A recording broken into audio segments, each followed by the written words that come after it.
Hello.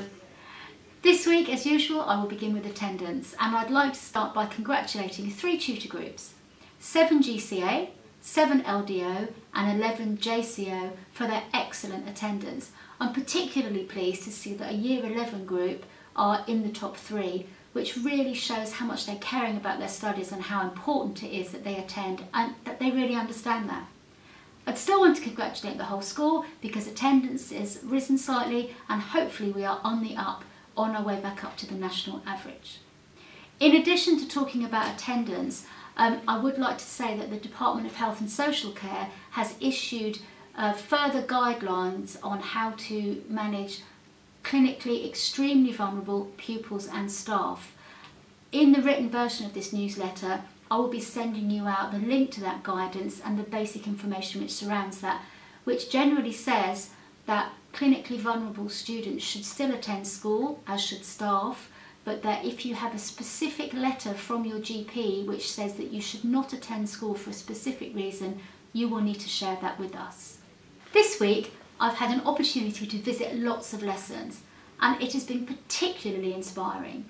Yesterday I went into a Year 9 maths lesson where they were all studiously working, talking quietly amongst themselves, writing the date, underlining titles, generally getting on with their work, and I looked around for the teacher and realised there wasn't one in the room. What a joy!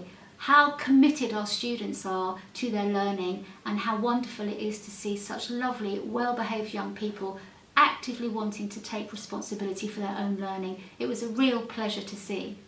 I then went into a science lesson. In fact, I've been into a few science lessons this week.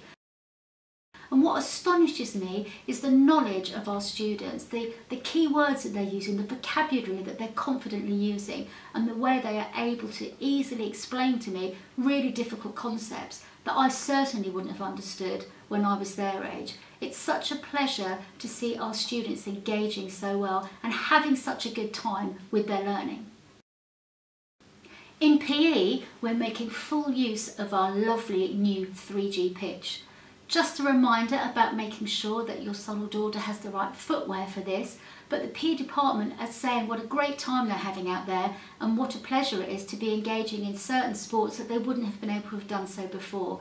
It's absolutely great with the weather like this that we're having such a good time with the 3G pitch. Outside of lessons, we're continuing with our COVID-friendly open mornings, and we have had many Year 6s through the doors, socially distancing, wearing face coverings and enjoying hearing about our students and what it's like to be a member of King's Academy Ringmer. I also this week had an email from an elderly resident in Ringmer.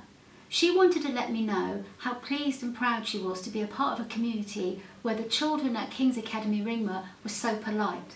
She explained how when she was walking along the road, the children would move politely out of her way, and I love her comment where she says, even when they're on their phones. She wanted to pass this message on to us and say what a credit it was to see these young people in her community.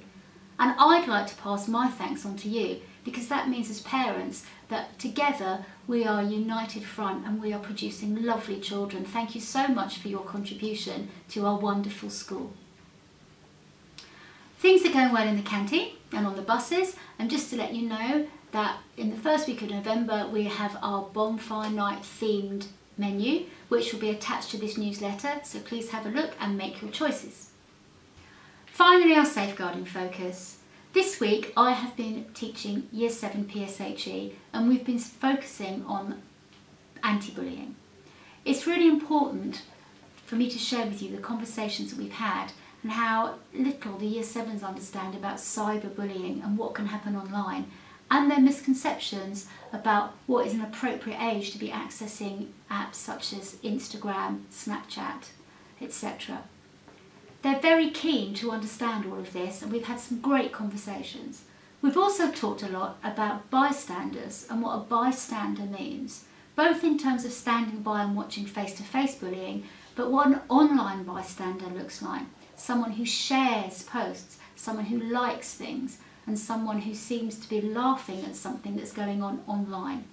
If you get a chance to talk to your son and daughter about cyberbullying and online bullying, I would be very appreciative.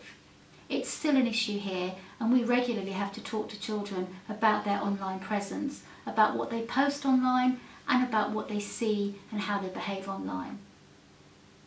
I hope you have a good weekend. Let's hope the good weather continues. Speak soon.